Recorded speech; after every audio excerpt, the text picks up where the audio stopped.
어머니, 이제 그만하세요. 우리가 얼마나 어머님 위해 희생했는데 이러시면 안 됩니다. 희생? 무슨 희생? 너희가 나한테 해준 게 뭐가 있니? 어머님, 저희가 민준이 키우랴, 집안일 하랴 정말 힘들게 살고 있어요. 조금만 도와주시면 안 될까요? 도와달라는 말은 참 잘하는구나. 내가 아플 때는 외면하더니 어머니, 그건 회사 일이 너무 바빠서 그랬던 겁니다. 제가 어떻게 어머님을 외면해요? 지민아, 난 너희가 내 뒤에서 한 말들을 다 알아. 쓸모없는 노인네라고 부른 게 누구야? 무슨 말씀을 그렇게 하세요? 저희가 언제 그랬어요? 어머님, 오해가 있으신 것 같은데 우리가 그런 말을 할 리가 없잖아요. 거짓말 그만해. 다 녹음해뒀다. 어머니, 이제 너희 본 모습을 봤으니 더 이상 관계를 이어갈 필요 없다.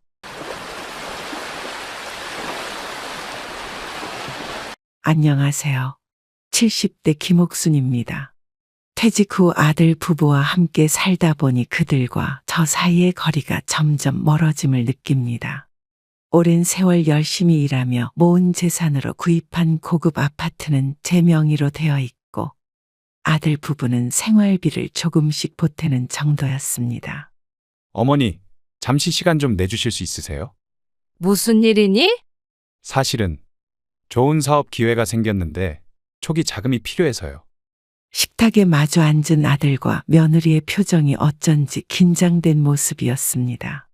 둘은 서로 눈빛을 교환하더니 아들이 조심스럽게 말을 꺼냈습니다.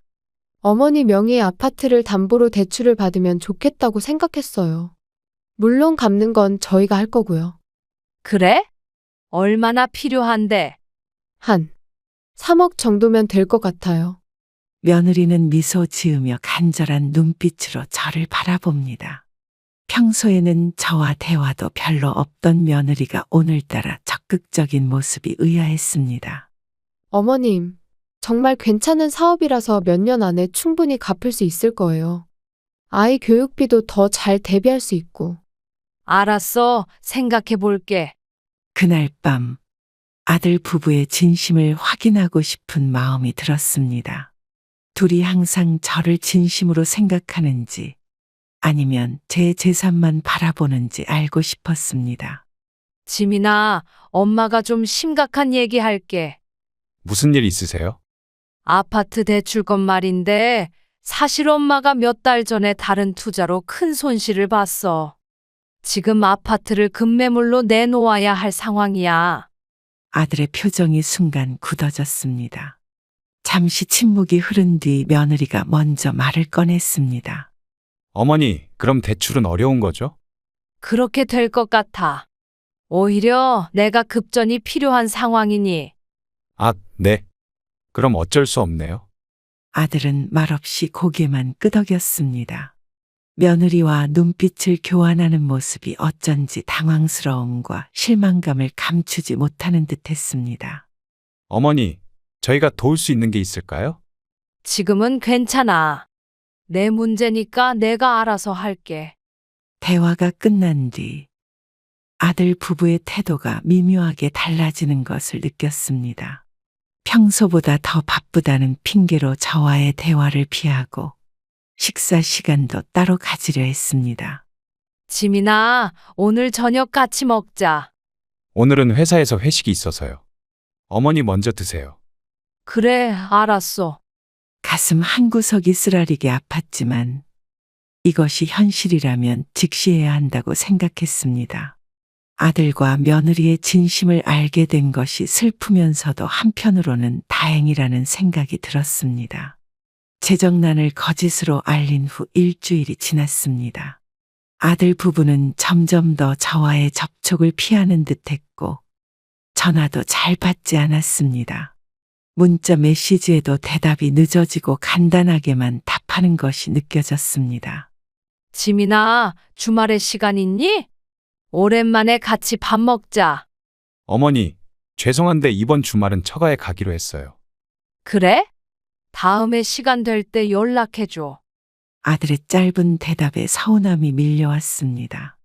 평소라면 적어도 다른 날짜를 제안했을 텐데 이젠 그런 배려조차도 사라진 것 같았습니다.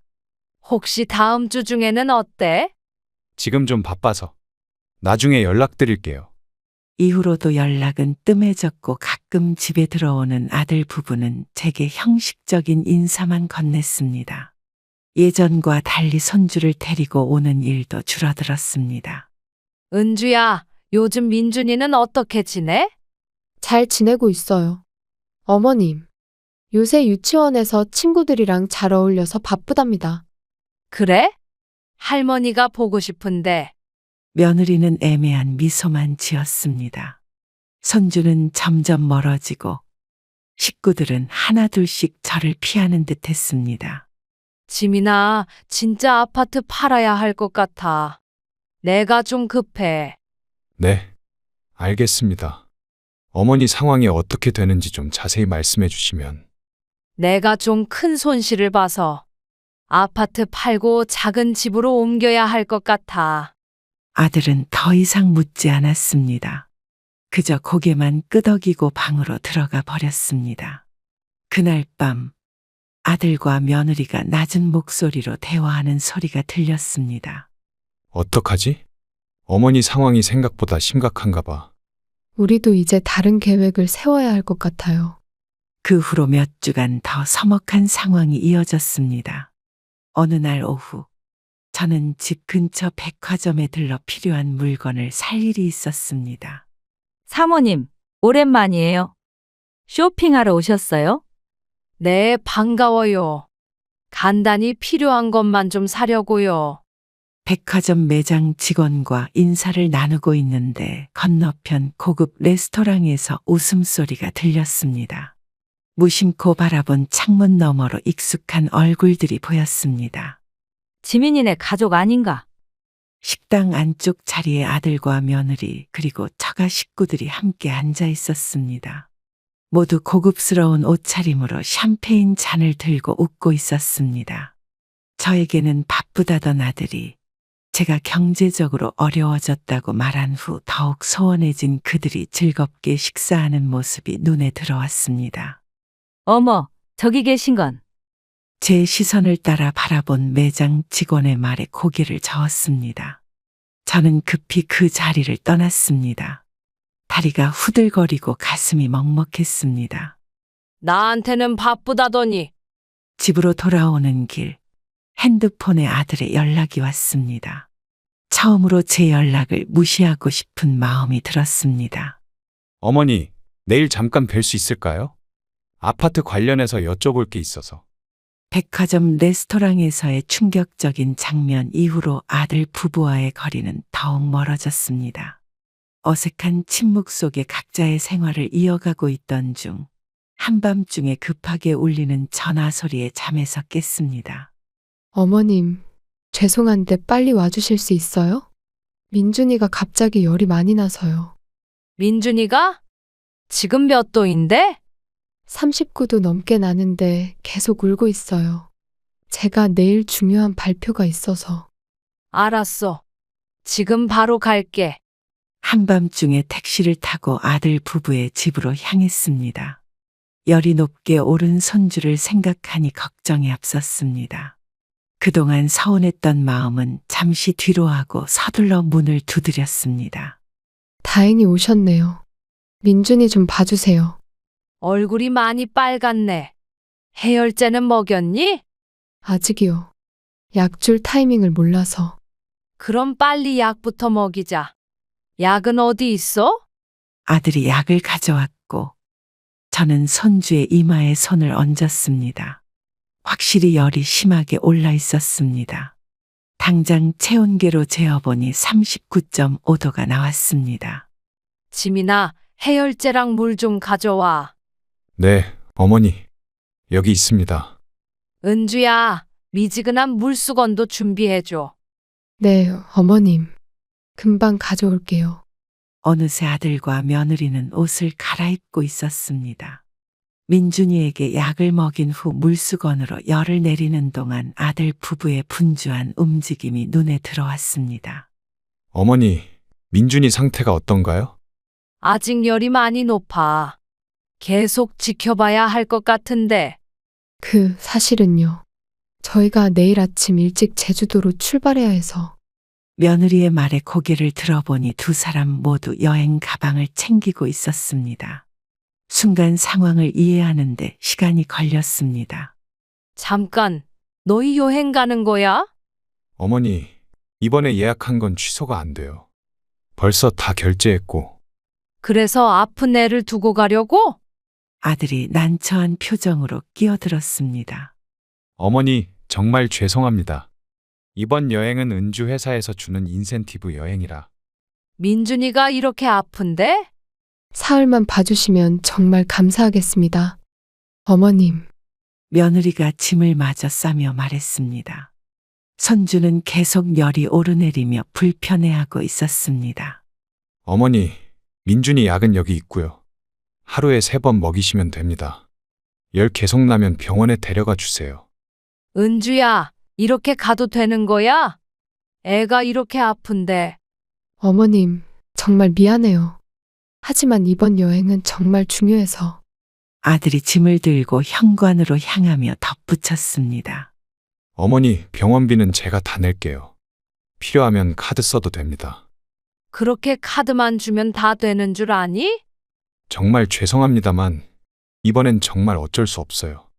현관문이 닫히고 두 사람의 발소리가 멀어졌습니다. 저는 고열에 시달리는 선주를 안고 남겨졌습니다. 아이는 계속 보채며 울었고 저는 밤새 물수건을 갈아주며 열을 내리기 위해 애썼습니다. 괜찮아, 민준아. 할머니가 있잖아. 엄마 어디 갔어요? 엄마 아빠는 잠깐 여행 갔어. 할머니랑 있자. 아파요. 할머니, 아이의 작은 손이 제 손을 꼭 쥐었습니다. 그 순간 서운함보다는 이 아이를 잘 돌봐야겠다는 책임감이 더 크게 다가왔습니다. 아들 부부가 떠난 지 하루가 지났습니다. 선주 민준이의 열은 내렸다 올렸다를 반복했습니다. 해열제를 먹이면 잠시 괜찮아지다가도 약효가 떨어지면 다시 열이 올랐습니다. 밤새 민준이 곁을 지키며 물수건을 갈아주었지만 상태가 호전되지 않았습니다. 할머니, 목이 아파요. 그래? 어디 한번 보자. 민준이의 목을 살펴보니 편도가 빨갛게 부어 있었습니다. 손으로 목을 만지자 아파하는 모습에 걱정이 커졌습니다. 체온계로 재어보니 39.8도까지 오른 온도에 망설일 시간이 없었습니다. 민준아, 병원에 가야겠다. 괜찮지? 싫어요. 무서워. 소아과 병원이 문을 열 시간까지 기다리다가 택시를 타고 병원으로 향했습니다. 가방에 민준이의 갈아입을 옷과 물, 약을 챙기느라 허둥대기도 했습니다. 택시 안에서 민준이는 제 무릎에 누워 계속 울었습니다. 이마에 손을 대니 뜨거운 불덩이 같았습니다. 금방 좋아질 거야. 조금만 참자. 병원에 도착해 진료를 받으니 의사는 심각한 표정으로 고개를 저었습니다. 편도염 증상이 심각해 입원 치료가 필요하다는 말에 가슴이 철렁했습니다. 아들 부부에게 연락을 취해야 했습니다. 지민아, 민준이 상태가 안 좋아서 입원해야 한대. 네? 많이 심각한가요? 편도염이 심하대. 지금 병원에 입원하려고. 전화기 너머로 들리는 배경음은 분명 즐거운 휴양지의 소리였습니다. 웃음소리와 음악소리가 섞여 들려왔습니다. 아들의 목소리에서는 당황스러움과 동시에 어떤 거리감이 느껴졌습니다. 어머니, 죄송합니다. 지금 저희가 갈 수가 없어서. 이번 수속을 밟으며 발걸음이 무거웠습니다. 다른 아이들은 모두 부모가 함께 있는데 민준이만 할머니와 둘이 있는 모습이 마음 아팠습니다. 간호사는 친절하게 도와주었지만 보호자 동의서에 서명하면서 손이 떨렸습니다. 보호자분이 할머니신가요? 네, 부모님이 지금 출장 중이라. 네. 여기 서명해 주세요. 병실에 들어가 민준이를 침대에 눕히고 링거를 마치는 동안 아이는 계속 울었습니다. 작은 손이 제 손을 꼭 붙잡고 놓지 않았습니다. 손주의 아픔을 지켜보는 것은 제 가슴이 찢어질 듯 아팠습니다. 할머니, 안 갈 거죠? 응, 할머니는 여기 있을 거야. 걱정하지 마. 밤새 병실 의자에 앉아 민준이를 지켜보았습니다.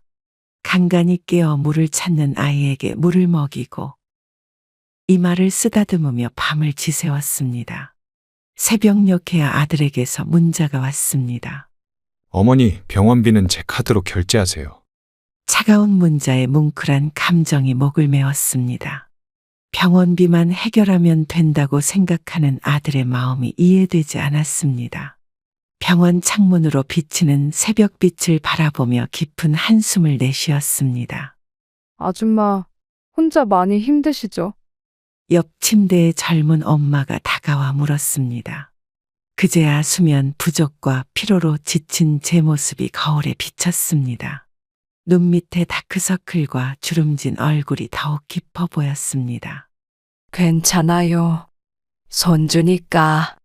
아이 부모님은 오시나요? 여행 중이라. 대답하는 목소리가 흔들렸습니다.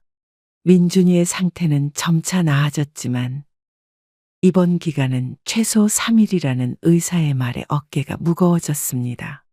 그날 오후 아들에게서 다시 연락이 왔습니다. 어머니, 민준이 상태가 어떤가요? 많이 좋아졌어. 그래도 3일은 입원해야 한대. 알겠습니다. 저희는 일정이 있어서 돈은 필요한 만큼 쓰세요. 민준이가 병원에서 퇴원한 지 이틀 후 아들 부부가 여행에서 돌아왔습니다. 아이는 아직 완전히 회복되지 않아 창백한 얼굴로 조용히 있었지만 부모를 보자 밝게 웃었습니다. 아들 부부는 화려한 기념품과 선물을 들고 와서 민준이에게 건넸습니다. 제게는 작은 손수건 하나만 건네주었습니다. 어머니, 민준이 간호하느라 고생 많으셨어요. 괜찮아. 그런데 너희는 여행 잘 다녀왔니? 네, 정말 좋았습니다. 아쉬운 건 민준이가 아파서 함께 못 갔다는 거죠. 아들 부부는 신이 나서 여행 이야기를 늘어놓았습니다. 제주도의 아름다운 풍경과 맛있는 음식, 즐거웠던 액티비티에 대해 한참을 이야기했습니다. 병원에서 고생했던 이야기는 묻지도 않았습니다. 민준아, 엄마 아빠랑 집에 가자. 할머니도 이제 쉬셔야죠. 할머니도 같이 가요. 할머니는 집에 가셔야지. 할머니도 피곤하실 거야. 민준이를 데리고 아들 집에서 나오는 길, 피로감이 밀려왔습니다. 손주를 돌보며 며칠 동안 거의 제대로 된 수면을 취하지 못했습니다. 집으로 돌아와 침대에 누우니 온몸에 긴장이 풀리며 깊은 잠에 빠져들었습니다. 다음 날 오후 잠에서 깨어난 저는 집안이 어수선하다는 것을 느꼈습니다. 침실 문을 열자 거실에서 들려오는 소리에 걸음을 멈췄습니다. 며느리가 제 물건들을 정리하고 있었습니다. 어머니, 이런 낡은 물건들은 다 버려야 해요. 공간만 차지하고. 은주야, 뭐 하는 거야? 며느리는 제 목소리에 화들짝 놀라며 뒤를 돌아봤습니다. 거실 한가운데는 제 옷장과 서랍이 열려 있었고 오래된 제 물건들이 여기저기 흩어져 있었습니다. 큰 검은 쓰레기 봉투에는 이미 제 소중한 물건들이 담겨 있었습니다. 어머님, 언제 일어나셨어요? 저는 그냥 정리를 좀 도와드리려고. 내 물건에 손 떼기 전에 먼저 물어봐야 하는 것 아니니? 저는 천천히 다가가 쓰레기 봉투 속을 들여다보았습니다. 남편과의 추억이 담긴 낡은 스카프, 아들이 어렸을 때 그려준 그림, 오래된 사진첩이 무덤덤하게 버려져 있었습니다. 특히 눈에 띈 것은 제 시어머니께서 물려주신 한복이었습니다. 이건 버리면 안 되는 건데. 어머님, 이런 오래된 물건들은 집에 냄새만 나고 먼지만 쌓여요. 요즘은 깔끔하게 살아야. 이것들은 다 내게 소중한 물건들이야. 제 손이 조금 떨렸습니다. 한복을 조심스럽게 꺼내 품에 안았습니다.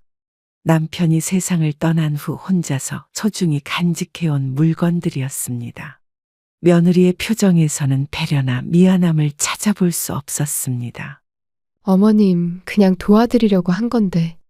요즘은 다 미니멀하게 살잖아요. 내가 언제 도움을 청했니? 며느리의 말투에는 어떤 무례함이 담겨 있었습니다. 마치 제가 시대에 뒤처진 사람처럼 대하는 듯 했습니다. 그때 아들이 집에 들어왔습니다. 어머니, 일어나셨네요? 지민아, 너희가 내 물건을 왜 함부로 정리하니? 아들은 상황을 파악하고는 난처한 표정을 지었습니다. 그러나 며느리의 편을 들었습니다. 어머니, 은주가 좋은 뜻으로 한 거예요. 집이 너무 복잡하면 살기도 불편하고, 내가 언제 정리해달라고 했니? 그건 아니지만, 어머니가 계속 아프셔서 도와드리려고.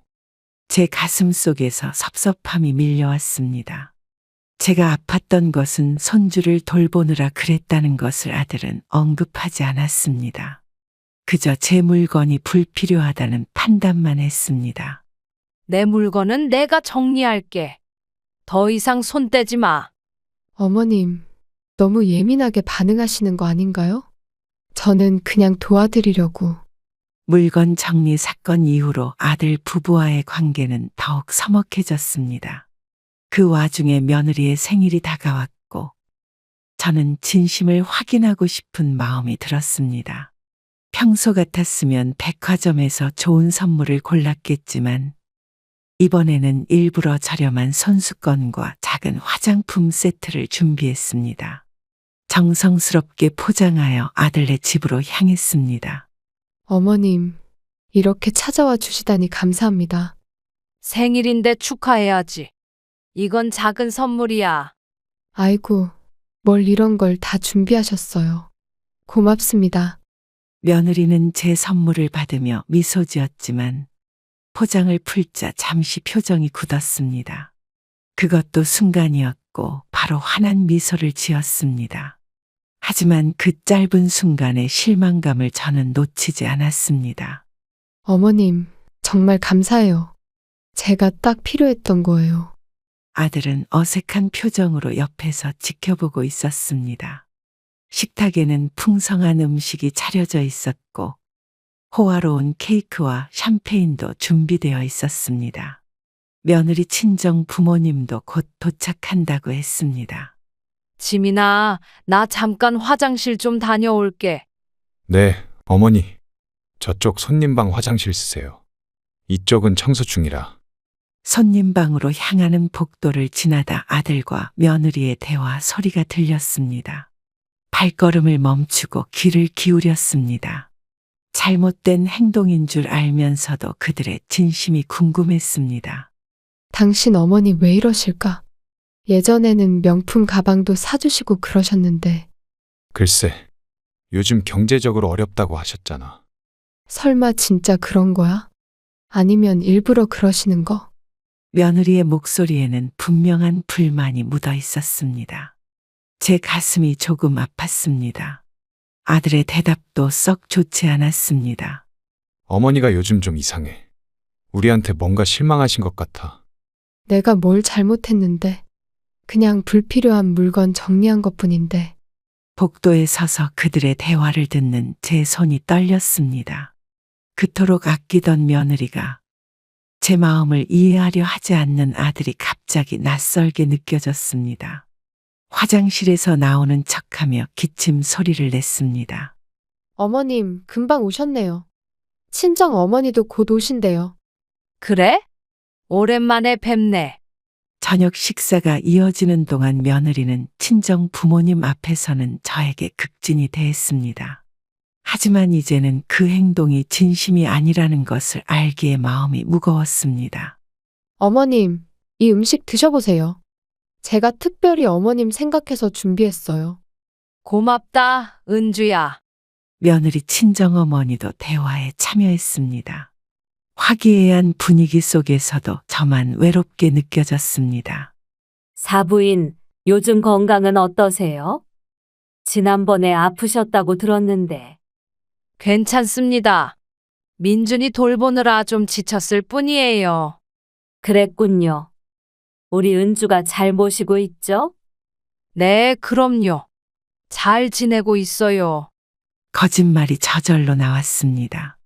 식사를 마치고 돌아가려 하자 며느리가 억지로 붙잡았습니다. 케이크도 먹고 가라며 저를 붙잡는 모습이 이제는 연기처럼 느껴졌습니다. 어머님, 조금만 더 계시다 가세요. 미안해. 나 좀 피곤해서. 집으로 돌아오는 길 발걸음이 무거웠습니다. 현관에 들어서자마자 전화벨이 울렸습니다. 아들이었습니다. 바로 전화를 받았습니다. 어머니, 집에 잘 도착하셨어요? 응, 방금 왔어. 어머니, 오늘 선물. 은주가 좀 서운해 하더라고요. 전에는 항상 좋은 걸 주셨는데. 전화기 너머로 들리는 아들의 말에 가슴이 아팠습니다. 제 경제 상황에 대한 걱정보다는 선물의 가격에 신경 쓰는 모습이 실망스러웠습니다. 어쩌면 이들의 진심을 확인한 것인지도 모릅니다. 내가 요즘 형편이 안 좋잖니. 다음에 여유 생기면 더 좋은 거 줄게. 네, 알겠습니다. 며느리 생일 이후 몇 주가 지났습니다. 변함없이 아들 부부와는 서먹한 관계가 이어졌고 손주 민준이를 보는 것도 전보다 어려워졌습니다. 어느 오후 혼자 집안일을 하던 중 갑자기 어지러움이 밀려왔습니다. 방 안이 빙글빙글 돌았고 다리에 힘이 풀려 그대로 바닥에 주저앉았습니다. 이게 왜 이러지? 갑작스러운 어지러움에 식은땀이 흘렀습니다. 핸드폰을 찾으려 했지만 손이 닿지 않았습니다. 겨우 몸을 일으켜 소파로 옮겨 앉았지만 어지러움은 계속되었습니다. 점점 시야가 흐려지고 의식이 희미해지는 것을 느꼈습니다. 아들한테 연락해야 하는데. 간신히 핸드폰을 찾아 아들에게 전화를 걸었습니다. 하지만 전화는 바로 음성 사서함으로 넘어갔습니다. 며느리에게 전화해도 받지 않았습니다. 시간이 흐를수록 상태는 악화되었고 결국 119에 전화를 걸어 도움을 요청했습니다. 119 구조대입니다. 저 갑자기 어지럽고 몸을 못 움직이겠어요. 주소를 알려주시겠습니까? 바로 구급차 보내드리겠습니다. 구급차가 도착할 때까지의 시간이 영원처럼 느껴졌습니다. 구급대원들이 저를 병원으로 이송하는 동안에도 아들에게 계속 연락을 시도했지만 닿지 않았습니다. 응급실에 도착한 후에야 의사가 뇌혈관 일시적 경색 증상이라고 진단했습니다. 응급 검사가 필요합니다. 보호자분은 안 오셨나요? 아직 연락이 안 되네요. 그럼 저희가 필요한 조치를 취하겠습니다. 입원이 필요한 상태입니다. 간호사의 도움으로 입원 수속을 밟았습니다. 병실로 옮겨진 후에도 아들 부부에게 연락이 닿지 않자 불안감이 커졌습니다. 모르는 병원, 모르는 사람들 사이에서 홀로 남겨진 기분이었습니다. 할머니, 보호자분 연락처 좀 더 알려주시겠어요? 아들 말고는 다른 사람이 없네요. 걱정 마세요. 제가 도와드릴게요. 친절한 간호사가 저를 돌봐주었습니다. 그녀의 따뜻한 손길에 눈물이 핑 돌았습니다. 밤이 깊어지도록 아들은 연락이 없었고 저는 병실 창문으로 보이는 어두운 하늘을 바라보며 생각에 잠겼습니다. 죄송해요. 식사 시간이 지났지만 뭐라도 드셔야죠. 감사합니다. 신경 써주셔서. 간호사는 제게 따뜻한 죽을 가져다 주었습니다. 그녀의 따스한 태도가 더욱 서글픔을 느끼게 했습니다. 밤중에 겨우 아들에게 문자가 왔습니다. 어머니, 이제 봤어요. 무슨 일이세요? 병원에 입원했어. 뇌혈관 문제래. 네? 어느 병원이요? 아들의 답장은 또다시 늦어졌습니다. 1시간 후에야 짧은 문자가 왔습니다. 어머니, 죄송한데 지금 중요한 회의가 있어서 내일 아침에 가볼게요. 많이 심각한가요? 눈물이 뺨을 타고 흘렀습니다. 제 상태를 걱정하기보다는 자신의 일정을 더 중요시하는 아들의 모습에 가슴이 아팠습니다. 이제는 정말 혼자라는 생각이 들었습니다. 괜찮아. 내일 와도 돼. 필요한 거 있으면 말씀하세요. 다음 날 아침까지도 아들은 나타나지 않았습니다. 의사가 회진을 왔을 때도 혼자였습니다. 상태가 안정되었다는 의사의 말에 안도했지만 그 안도감을 나눌 가족이 없다는 사실이 더 큰 외로움으로 다가왔습니다.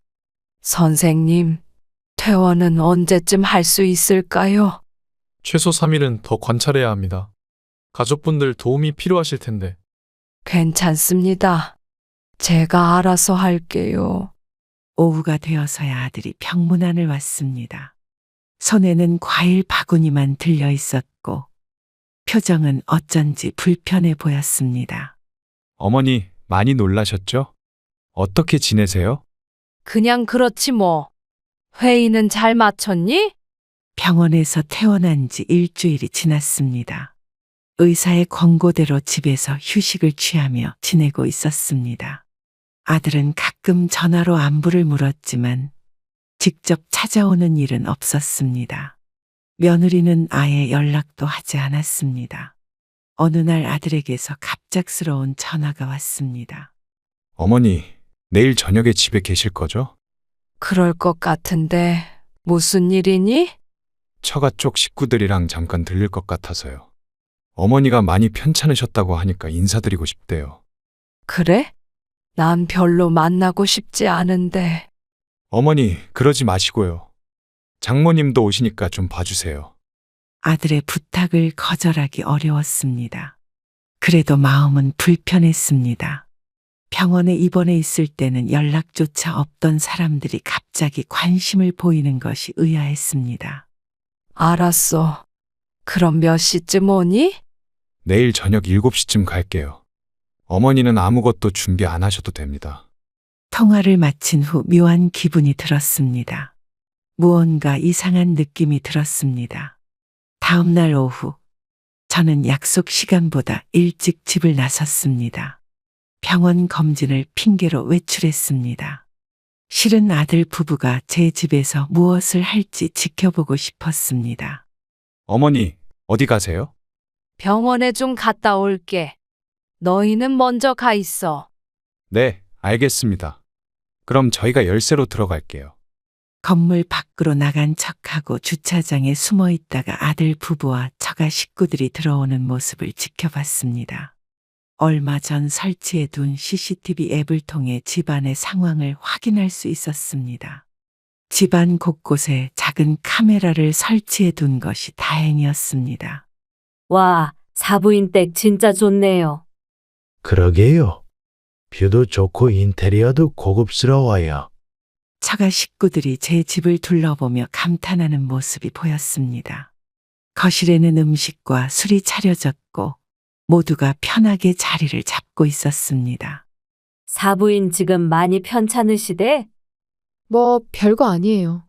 그냥 나이 드신 거죠. 뭐.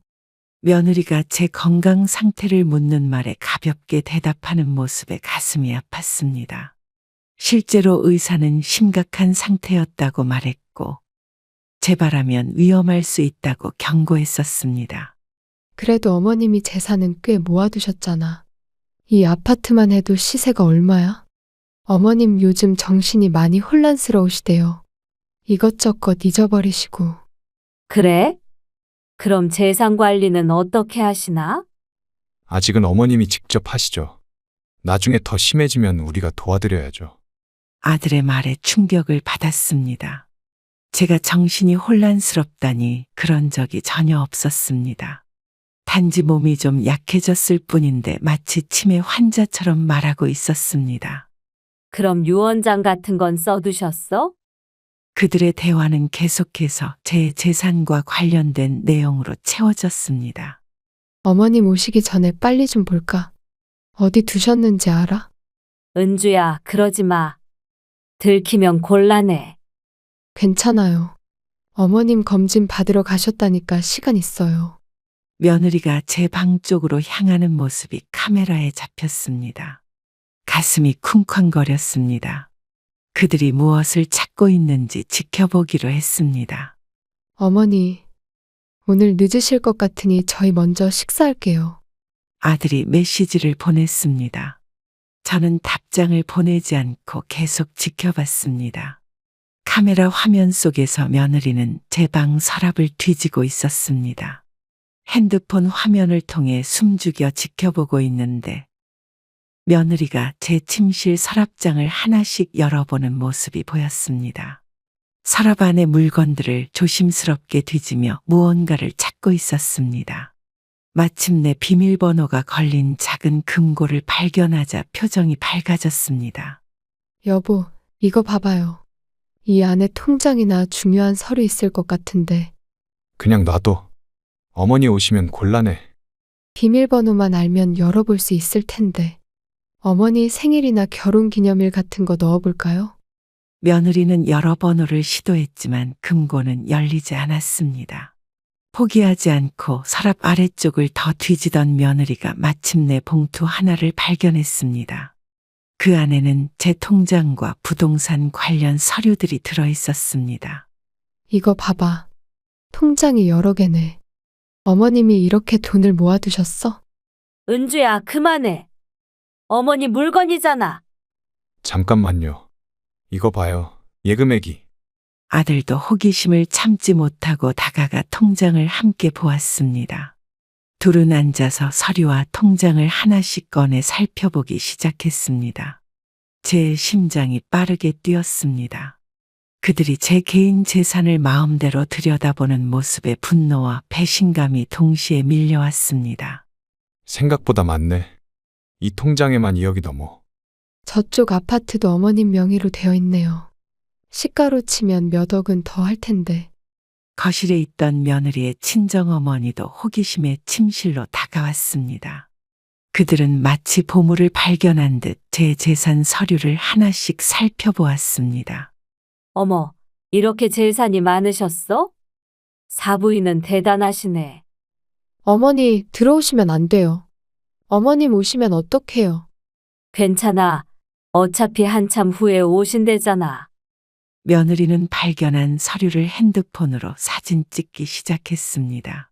아들은 불안한 듯 주변을 살폈지만 말리지는 않았습니다. 제 가슴이 무너져 내리는 것 같았습니다.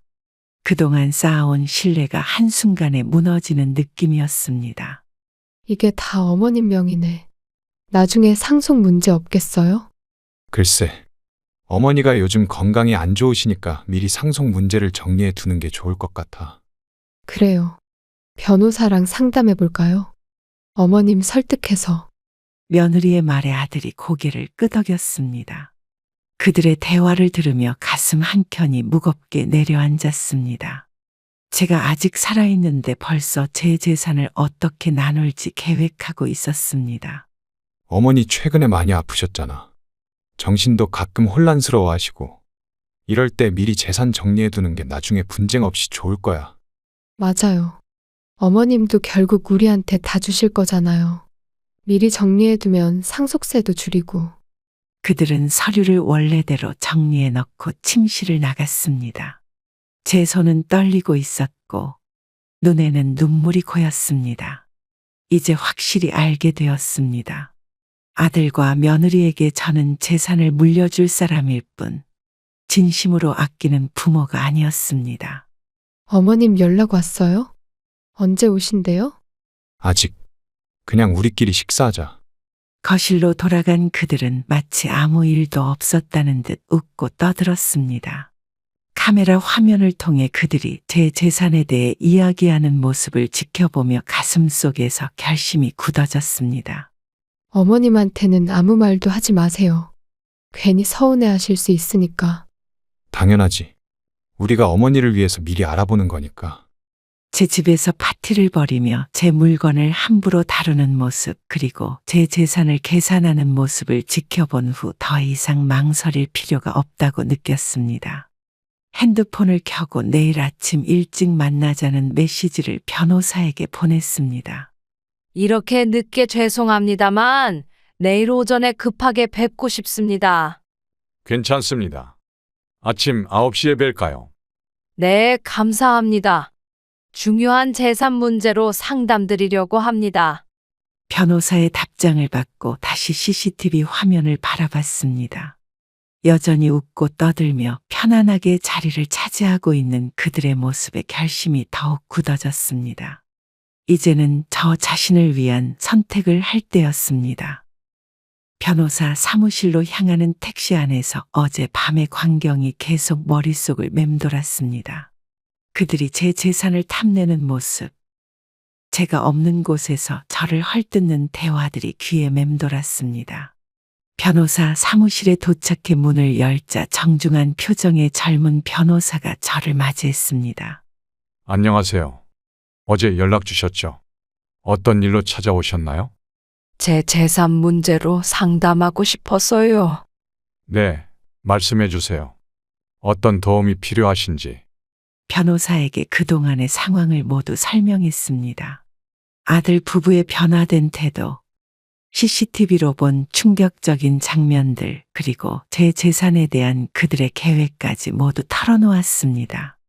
변호사는 진지하게 경청한 후 고개를 끄덕였습니다. 많이 힘드셨겠네요.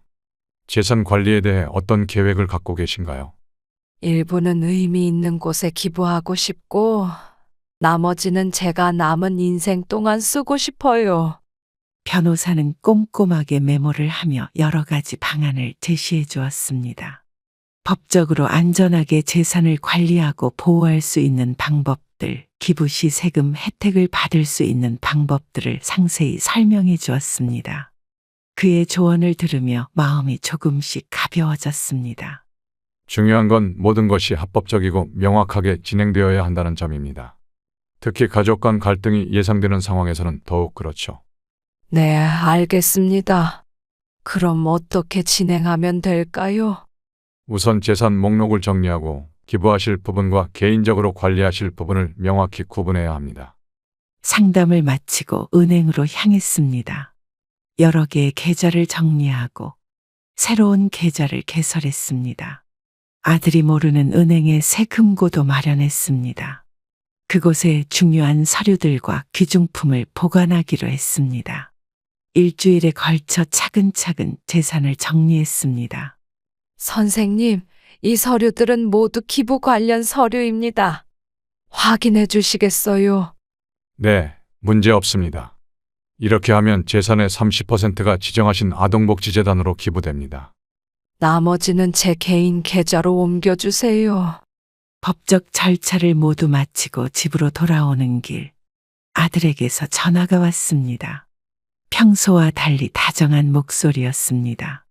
어머니, 오늘 저녁에 시간 괜찮으세요? 같이 식사하고 싶은데. 오늘은 좀 피곤하구나.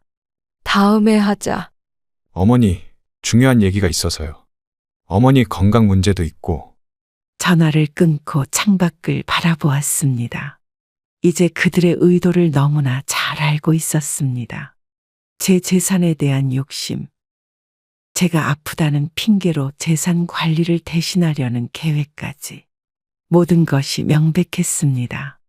저, 괜찮으세요? 택시 기사님의 걱정스러운 목소리에 정신을 차렸습니다. 제 눈에서 눈물이 흐르고 있었습니다. 서둘러 닦으며 미소 지었습니다. 네, 괜찮습니다. 집으로 가주세요. 집에 도착한 후 메일함을 확인했습니다. 기부 완료 확인서와 새 계좌 정보가 담긴 서류들이 도착해 있었습니다. 이제 아들 부부가 알지 못하는 곳에 제 재산 대부분이 안전하게 보관되어 있었습니다. 그리고 일부는 의미 있는 곳에 쓰이게 될 것입니다. 어머니, 저희 지금 가도 될까요? 예상치 못한 초인종 소리와 함께 아들의 목소리가 들렸습니다. 급히 서류들을 치우고 문을 열었습니다. 아들과 며느리가 환한 미소를 지으며 서 있었습니다. 어머니, 오늘 어디 다녀오셨어요? 전화도 잘 안 받으시고. 은행 일이 있어서. 무슨 일이니? 그냥 어머니 걱정돼서요. 요즘 많이 안 좋으시잖아요. 며느리의 말에 씁쓸한 미소가 지어졌습니다. 이제 그들의 가식적인 관심이 무엇을 위한 것인지 너무나 잘 알고 있었습니다. 그들은 제 재산에만 관심이 있었고, 저는 그저 그들의 미래를 위한 수단일 뿐이었습니다.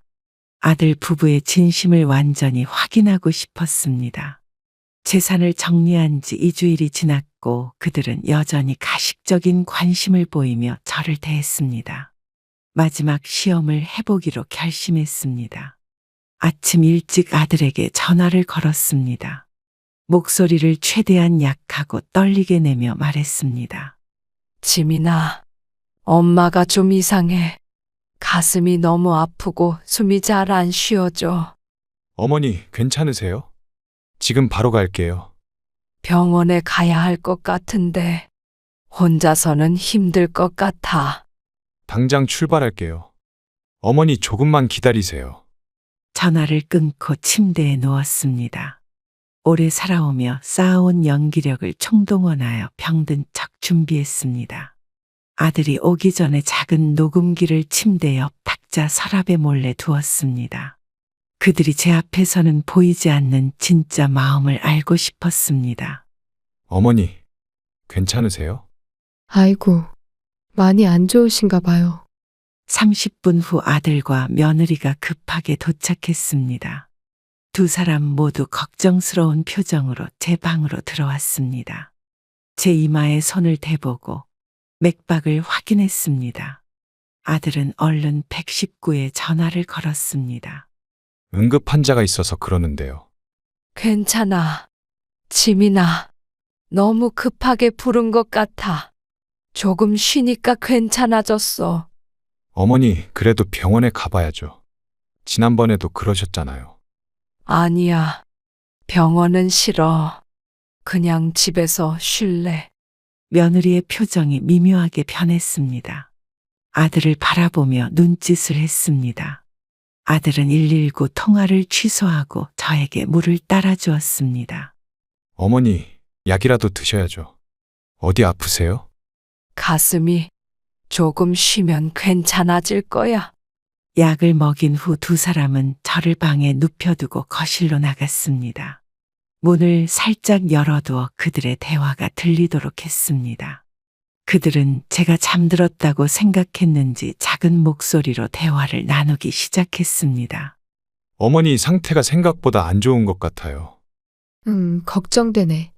저번에 병원에서도 위험하다고 했잖아. 잠시 침묵이 흐르고 며느리가 다시 말을 꺼냈습니다. 이번엔 목소리 톤이 변했습니다. 근데 어머님 요즘 은행 다녀오시고 그러던데 무슨 일 있으신 걸까? 글쎄, 내가 물어봤는데 대답을 안 해주시더라고. 두 사람의 대화는 점점 제 건강 상태에서 재산 문제로 옮겨갔습니다. 제 심장이 빠르게 뛰었습니다. 마침내 그들의 진심이 드러나는 순간이었습니다. 지금 상태로는 어머니 재산 관리하기 힘들 것 같은데 우리가 도와드려야 하는 거 아니에요? 그러게. 어머니 건강이 이렇게 안 좋으신데 복잡한 재산 문제까지 신경 쓰시면 더 안 좋아지실 거야. 며느리의 목소리에는 걱정보다는 계산하는 듯한 냉정함이 묻어 있었습니다. 아들도 크게 다르지 않았습니다. 어머니가 정신이 혼란스러워지시면 재산 관리도 제대로 못 하실 텐데 우리가 미리 대비해야 될 것 같아. 맞아요. 혹시 다른 사람들한테 속으면 어떡해요? 그 나이에 쓸모없는 거에 돈 쓰시면. 쓸모없는 거라는 말에 가슴이 아팠습니다. 내 재산을 내 마음대로 쓰는 것마저 그들 눈에는 쓸모없는 일이었습니다. 대화는 계속 이어졌습니다. 어머니 주변에 돈 빌려달라고 하는 사람들 있잖아요. 그런 사람들이 어머님 정신 혼란스러울 때 이용하면 어떡해요? 억울함이 치밀어 올랐습니다. 제가 정신이 혼란스럽다는 말을 계속 퍼뜨리고 있었습니다. 그리고 이어진 충격적인 말이 제 귀를 때렸습니다. 아직 일찍 물어보기는 그렇지만 어머님 유언장은 쓰셨을까? 은주야, 그런 말은. 당신도 궁금하잖아요. 어차피 나중에는 다 우리 거 될 텐데. 말없이 녹음기를 바라보았습니다. 붉은 불빛이 깜빡이며 그들의 모든 대화를 담고 있었습니다. 이제 저는 완전한 진실을 알게 되었습니다.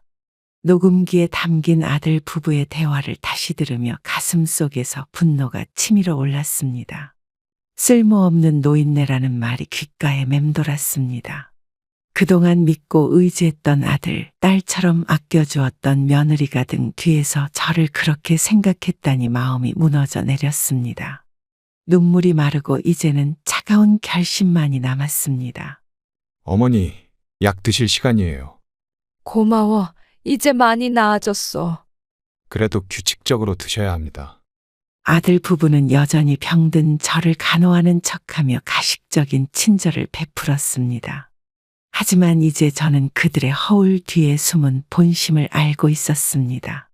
며느리는 정성스럽게 죽을 떠먹이며 미소 지었지만 그 눈빛에서 계산하는 기색이 느껴졌습니다. 어머님, 이제 좀 어떠세요?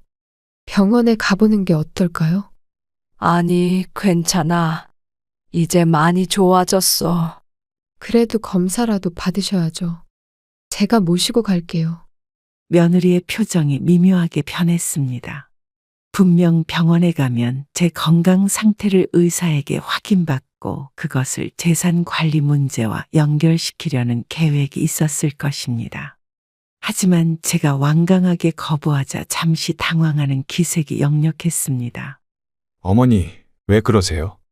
우리가 도와드리려는 건데. 도움은 필요 없어. 너희도 바쁠 텐데 신경 쓰지 마. 그날 밤 저는 변호사에게 녹음 파일을 보냈습니다.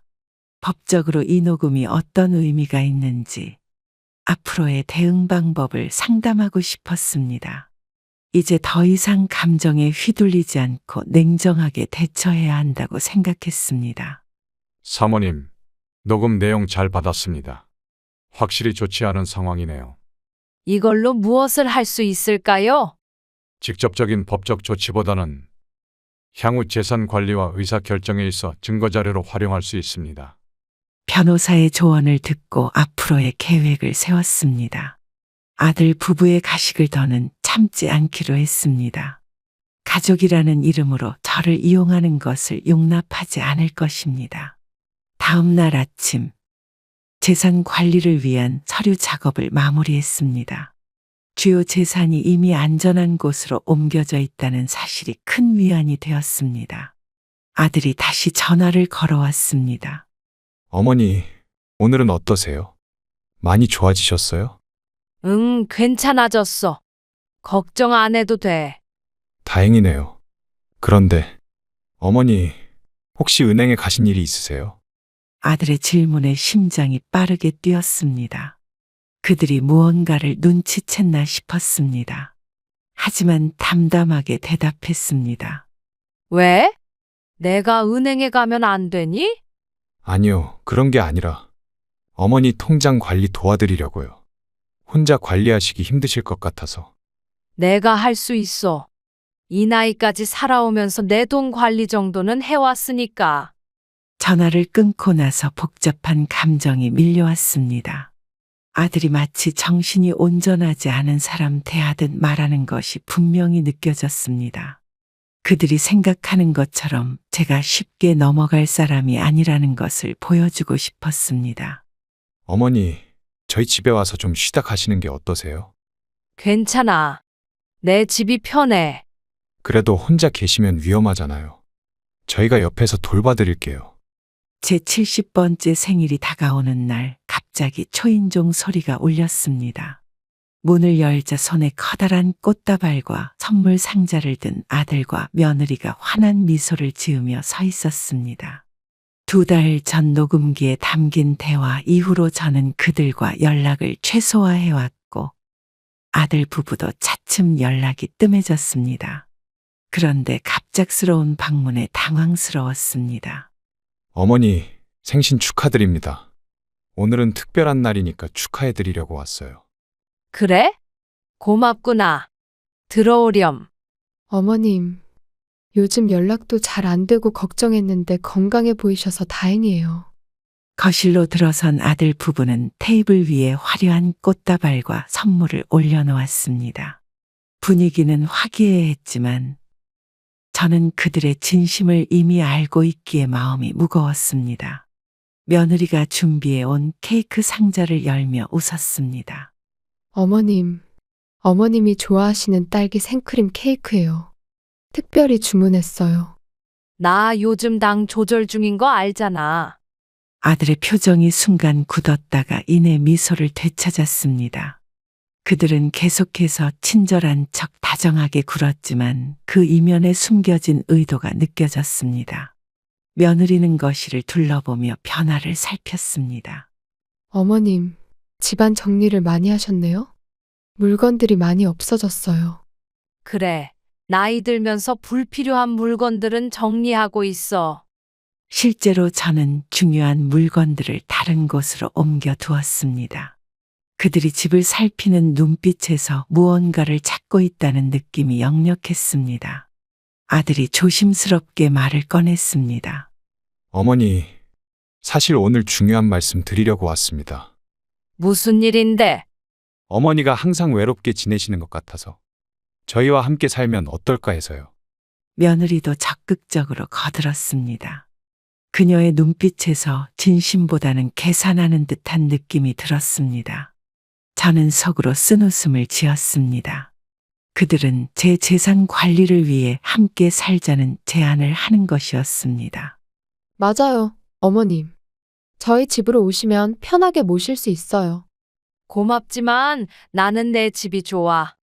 혼자 있는 게 편해. 두 사람의 표정이 미묘하게 변했습니다. 아들이 다시 말을 이었습니다. 이번에는 목소리 톤이 조금 달라졌습니다. 어머니, 솔직히 말씀드리면 어머니 건강이 걱정되어서 그래요. 재산 관리도 힘드실 텐데. 제 마음속에서 분노가 솟구쳤지만 겉으로는 평온한 표정을 유지했습니다. 그들이 진정으로 원하는 것이 무엇인지 너무나 잘 알고 있었습니다. 걱정 안 해도 돼. 내 재산은 내가 알아서 잘 관리하고 있어. 어머니, 그게 아니라 나이 드시면 사기 당하기 쉬우니까. 나를 바보 취급하는 거니? 아들의 말에 제 목소리가 차가워졌습니다. 며느리가 당황한 듯 상황을 수습하려 했습니다. 선물 상자를 내밀며 미소 지었습니다. 어머님, 선물 열어보세요. 저희가 정성껏 준비했어요. 고마워. 하지만 내가 더 큰 선물을 준비했단다.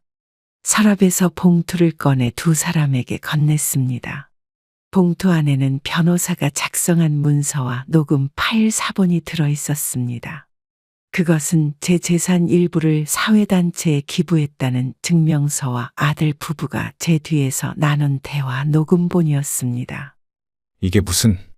너희들이 진짜로 원하는 게 뭔지 알아. 이제 그만 연기해도 돼. 아들의 얼굴이 창백해졌습니다. 며느리는 당황한 듯 서류를 넘겨보더니 녹음 파일 사본을 보고 경악했습니다. 저는 차분하게 말을 이었습니다. 오늘부로 우리 관계는 여기까지야. 더 이상 너희를 가족으로 생각하지 않을 거야. 어머니, 이러시면 안 됩니다. 오해가 있으신 것 같은데. 오해가 아니라 진실이야. 너희가 쓸모없는 노인네라고 부른 사람이 바로 나란다. 아들 부부가 집을 나간 후 며칠이 지났습니다. 마음은 무거웠지만 후회는 없었습니다. 평화로운 아침을 보내고 있을 때 갑자기 현관 초인종이 요란하게 울렸습니다. 문을 열자 아들과 며느리가 화가 난 표정으로 서 있었습니다. 며느리의 눈은 붉게 충혈되어 있었고 아들의 얼굴은 일그러져 있었습니다. 어머니, 이게 대체 무슨 짓이에요? 무슨 일인데 이렇게 아침부터 소란이야? 재산 다 기부하셨다면서요? 어떻게 이럴 수 있으세요? 아들이 휴대폰을 들이밀었습니다. 화면에는 제가 재산의 일부를 기부한 내용에 관한 기사가 떠 있었습니다. 제가 지원한 아동복지재단에서 큰 기부금을 받았다는 소식을 홍보한 것이었습니다. 저는 차분히 대처했습니다. 내 재산으로 내가 원하는 일을 했을 뿐이야. 어머니, 그건 우리 가족 재산이잖아요. 어떻게 상의도 없이 그런 결정을. 가족 재산. 내가 평생 모은 돈인데 언제부터 너희 재산이 된 거니? 아들 부부의 얼굴이 더욱 일그러졌습니다. 며느리는 눈물을 글썽이며 저를 원망하는 눈빛으로 쳐다보았습니다.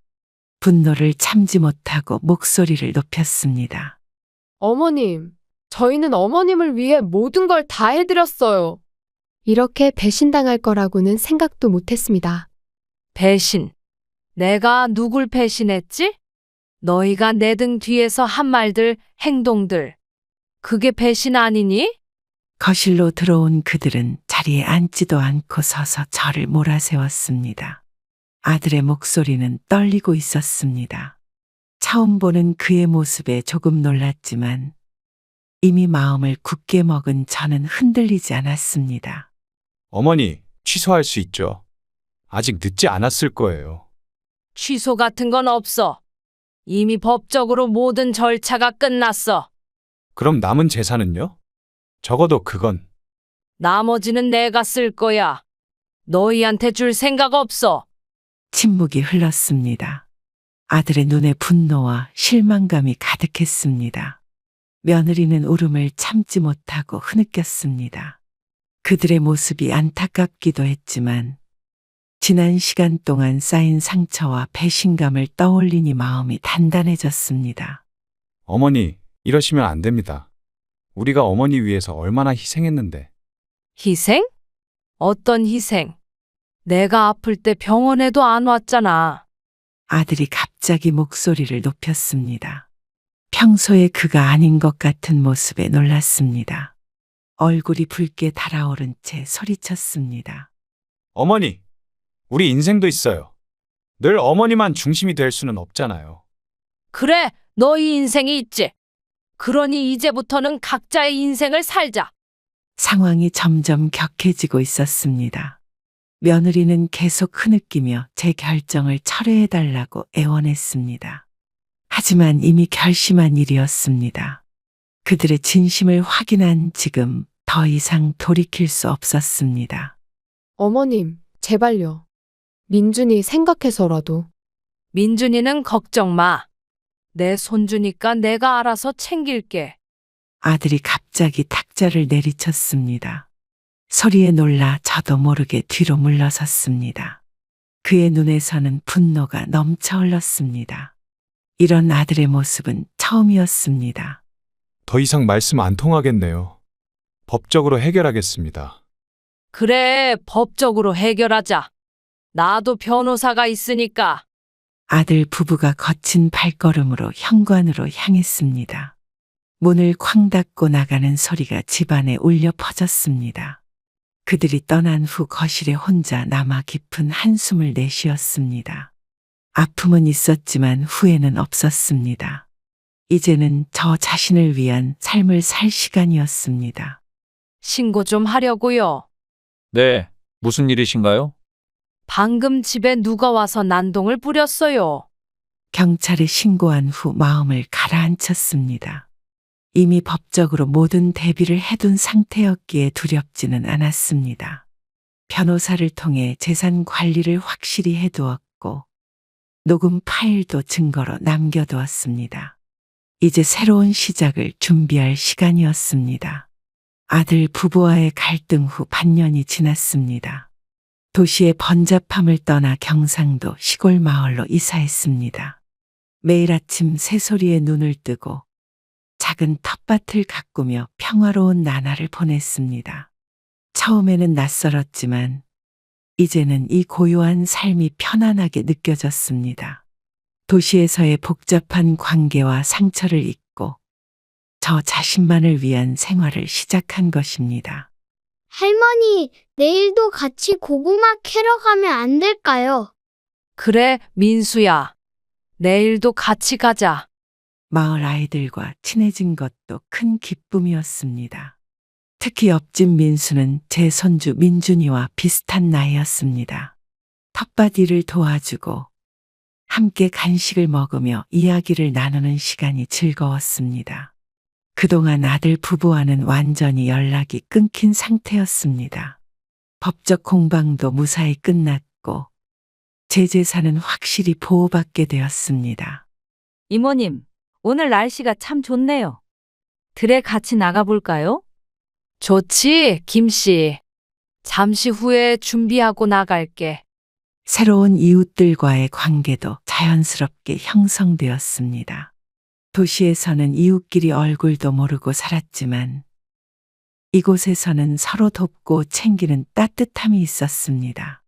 마을 할머니들과 함께 김장을 하고 장터에 가는 일상이 소소한 행복을 가져다 주었습니다. 어느 봄날 갑작스러운 전화가 왔습니다. 낯선 번호였지만 받아보니 아들의 목소리였습니다. 한참 동안 침묵이 흐른 후 조심스럽게 말을 꺼냈습니다. 어머니, 잘 지내고 계세요? 응, 잘 지내. 무슨 일이니? 그냥 안부가 궁금해서요. 시골로 이사하셨다고 들었습니다. 긴장된 목소리였습니다. 그동안 있었던 일을 생각하면 화가 날 법도 했지만 이상하게도 평온한 마음이 유지되었습니다. 아마도 새로운 삶에 적응하며 상처가 조금씩 아물어 가고 있었기 때문인 것 같았습니다. 어머니, 사실은 저희가 좀 어려워졌어요. 어떻게 된 일이니? 처가집 사업이 많이 안 좋아졌어요. 저희가 투자했던 돈도 다 날아갔고. 아들의 목소리에서 당혹감과 어려움이 느껴졌습니다.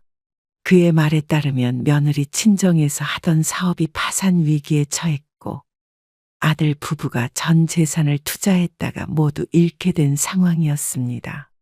하지만 더 이상 저에게 의지하려는 마음이 생기지 않았습니다. 도움이 필요한 거니? 그게 조금만 도와주시면. 내가 너희에게 해줄 수 있는 건 조언뿐이야. 스스로 해결해봐. 조금의 망설임도 없이 단호하게 말했습니다. 예전 같았으면 모든 것을 내어주며 도와주었겠지만 이제는 달랐습니다. 아들도 스스로 책임을 져야 할 나이였습니다. 아들의 한숨 소리가 전화기 너머로 들려왔습니다. 어머니, 정말 죄송합니다. 그동안 저희가 잘못했어요. 다시 한번 기회를 주시면. 사과는 받아들이지만 기회는 너희가 스스로 만들어야 해. 전화를 끊고 난 후 마당에 앉아 하늘을 바라봤습니다. 푸르른 하늘 아래 작은 새들이 자유롭게 날아다니는 모습이 제 마음과 닮아 있었습니다. 어쩌면 아들 부부도 이 어려움을 통해 진정한 삶의 가치를 배울지도 모른다는 생각이 들었습니다. 며칠 후 예상치 못하게 아들 부부가 찾아왔습니다. 낡은 차를 타고 온 그들의 모습은 초라해 보였습니다. 예전의 자신감 넘치는 모습은 사라지고 겸손해진 표정으로 제 앞에 섰습니다. 어머님, 갑자기 찾아와서 죄송합니다. 들어와. 점심은 먹었니? 시골집 거실에 앉은 그들은 어색하게 주변을 둘러보았습니다. 예전처럼 호화로운 집이 아닌 소박하지만 따뜻한 공간에 제가 행복하게 살고 있다는 사실이 그들에게는 의외로 보이는 듯했습니다. 어머니, 정말 죄송합니다. 저희가 어리석었어요.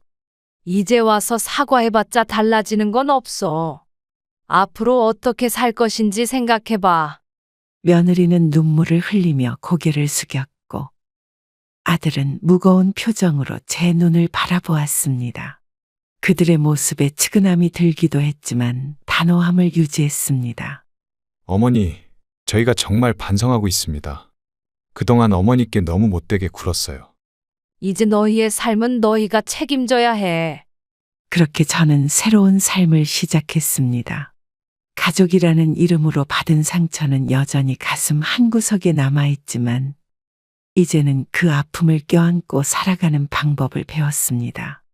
누군가에게 의지하기보다 제 스스로 행복을 찾아가는 길을 선택했습니다. 인생의 후반부에 깨달은 가장 큰 교훈은 사랑과 재산은 별개라는 것입니다. 재산으로 가족의 사랑을 살 수 없고 가족이라는 이유만으로 무조건적인 희생을 할 필요도 없습니다. 때로는 자신을 위한 선택이 진정한 강인함을 보여주는 길이 될 수 있습니다. 아들 부부가 찾아온 그날 이후 그들의 삶도 조금씩 변화하고 있다고 들었습니다. 화려한 생활 대신 소박하게 살아가며 서로를 의지하게 되었다고 합니다. 어쩌면 그들에게도 이번 일이 인생의 중요한 교훈이 되었을지도 모릅니다. 상처를 준 사람들을 미워하기보다 그 경험을 통해 성장한 제 자신을 사랑하는 법을 배웠습니다. 고난이 찾아올 때 도망치지 않고 맞서는 용기, 자신의 가치를 지키는 자존감, 그리고 진정한 행복은 타인이 아닌 내면에서 찾아야 한다는 지혜를 얻었습니다. 세월이 흘러도 변하지 않는 진리가 있습니다. 진정한 사랑은 조건 없이 주고받는 것이며 자신을 소중히 여길 때 비로소 타인도 소중히 여길 수 있다는 것입니다. 인생의 마지막 장을 향해 가는 여정에서 저는 이제 후회 없이 제 자신을 위한 삶을 살아갑니다. 그것이 어쩌면 가장 큰 복수이자 가장 아름다운 용서의 방법일지도 모릅니다. 그럼 구독자 여러분, 오늘도 행복한 하루 되시길 기원하겠습니다. 감사합니다.